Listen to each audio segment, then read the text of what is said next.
द्वापर युग में भगवान श्री कृष्ण जी ने ब्रजभूमि वासियों को भगवान इंद्रदेव जी के प्रकोप से बचाने के लिए इसी गोवर्धन पर्वत को अपने तर्जनी उंगली पर उठाया था।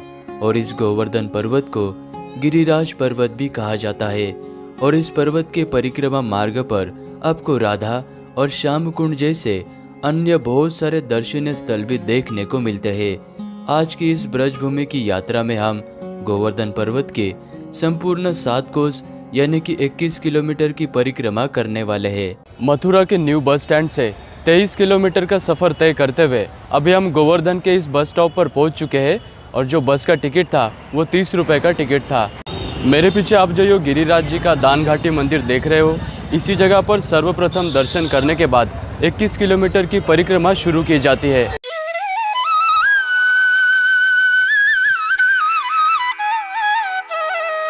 ये वहाँ पर गिरिराज महाराज जी का दान घाटी मंदिर है और ठीक उसके सामने आपको ये वाला परिक्रमा मार्ग नज़र आएगा। इसी जगह से 21 किलोमीटर की परिक्रमा शुरू की जाती है। तो इस वक्त सुबह के 9:20 हो चुके हैं और हमने परिक्रमा की शुरुआत कर दी है। परिक्रमा मार्ग के शुरुआत में आपको हनुमान जी यहाँ पर नजर आएंगे। इनसे आशीर्वाद लेके आप परिक्रमा का आरंभ कर सकते हैं। परिक्रमा मार्ग पर चलते ही आपको ये 2 रास्ते नजर आएंगे। एक तो गाड़ियों के लिए रास्ता बना हुआ है और एक विशेष रास्ता बना हुआ है परिक्रमा करने के लिए। तो इस वाले रास्ते से आप चले।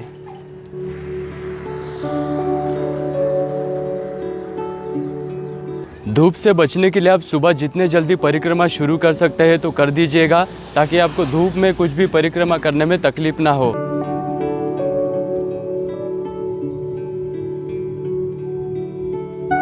परिक्रमा करते वक्त तब आपको वहाँ पर और एक रास्ता नज़र आएगा जो कि अंदर की तरफ गोवर्धन पर्वत की तरफ वो आता है। तो उस वाले रास्ते से भी आप परिक्रमा कर सकते हैं। और ये जो रास्ता है ये गोवर्धन पर्वत के बिल्कुल पास से चलता है। तो आप भी इस अंदर वाले रास्ते से परिक्रमा कर सकते हैं। और यहाँ पर बहुत ही बड़े बड़े पेड़ है जिनकी छाया आपको मिलती रहेगी। तो आप अंदर वाले रास्ते से ही परिक्रमा करना।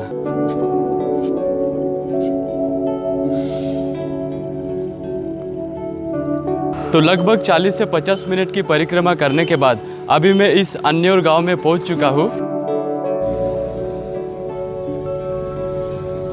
अन्योर गांव से 5 मिनट आगे चलकर आते ही अन्योर गांव के सीमा पर आपको ये वाला संकर्षण कुंड नजर आएगा। इस जगह पर भी आकर आप दर्शन जरूर करना।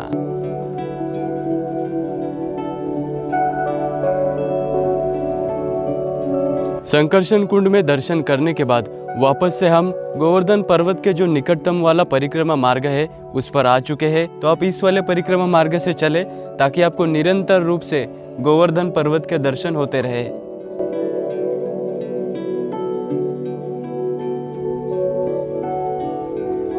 ये अप्रैल का महीना है। इस महीने में बहुत ज़्यादा गर्मी होती है, तो इस महीने में भक्तगण बहुत ही कम परिक्रमा करते हैं।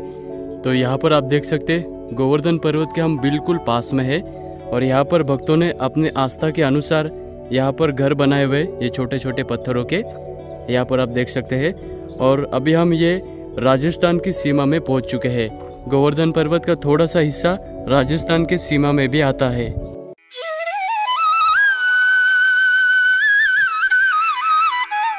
ये पूछरी के लौटा भगवान श्री कृष्ण के मित्र हैं।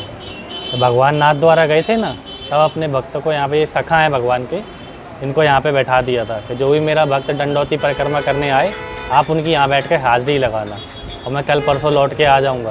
और जब तक लौटूंगा नहीं आपको भूख प्यास भी नहीं सताएगी, ये वरदान मैं दे के जा रहा हूँ। तो कल परसों से बरसों बीत गए जब से ये हाजिरी लगा रहे हैं यहाँ पर बैठ के।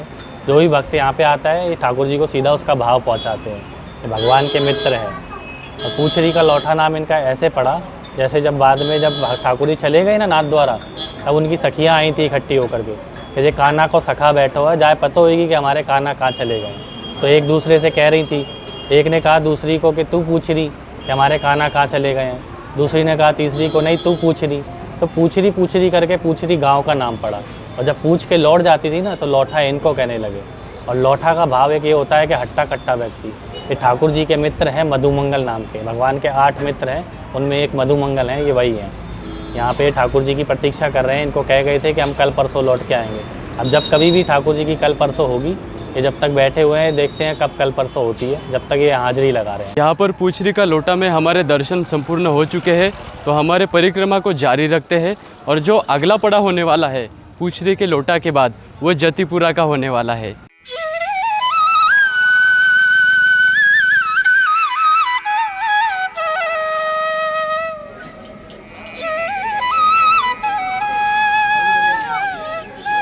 लगभग 2.5 से 3 किलोमीटर की परिक्रमा करने के बाद अभी हम जतिपुरा गांव में पहुंच चुके हैं और ये वही जगह है। इसी जगह पर भगवान श्री कृष्ण जी ने अपने छोटी सी उंगली पर गोवर्धन पर्वत को 7 दिन और 7 रात तक उठाकर रखा था। इस जगह पर गिरिराज महाराज जी के मुखारबिंद के दर्शन किए जाते हैं और यहाँ पर दूध अर्पण करने की प्रथा है।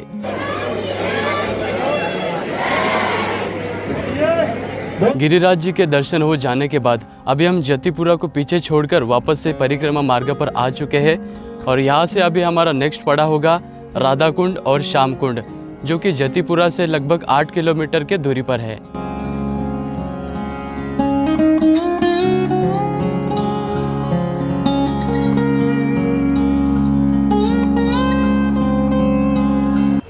लगभग 12 से 13 किलोमीटर की परिक्रमा करते हुए हम वापस से गोवर्धन पहुंच चुके हैं। वहाँ पर आप देख सकते हैं, वहाँ पर बोर्ड लगा हुआ है छोटी परिक्रमा प्रारंभ। यहाँ पर आप देख सकते हैं छोटी परिक्रमा का बोर्ड लगा हुआ है। इसी जगह से छोटी परिक्रमा शुरू होती है जो कि 10 किलोमीटर की है, लेकिन हम हमारी 21 किलोमीटर की परिक्रमा यहाँ से जारी रखते हैं। चलिए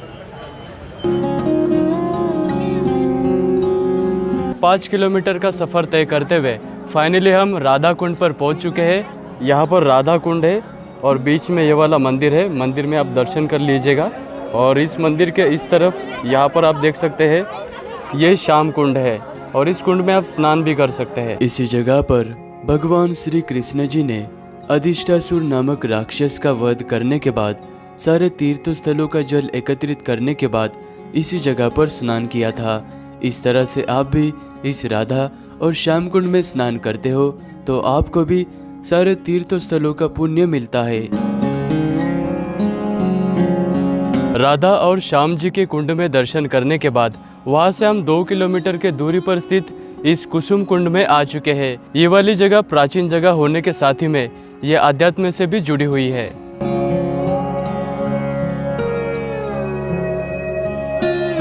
कुसुम सरोवर से 2 किलोमीटर के दूरी पर स्थित अभी हम मानसी गंगा पर आ चुके हैं। 21 किलोमीटर की परिक्रमा का ये आखिरी पड़ाव है, लेकिन अभी तक हमारी 21 किलोमीटर की परिक्रमा पूरी नहीं हुई है। तो चलिए मंदिर में चलकर दर्शन करते हैं।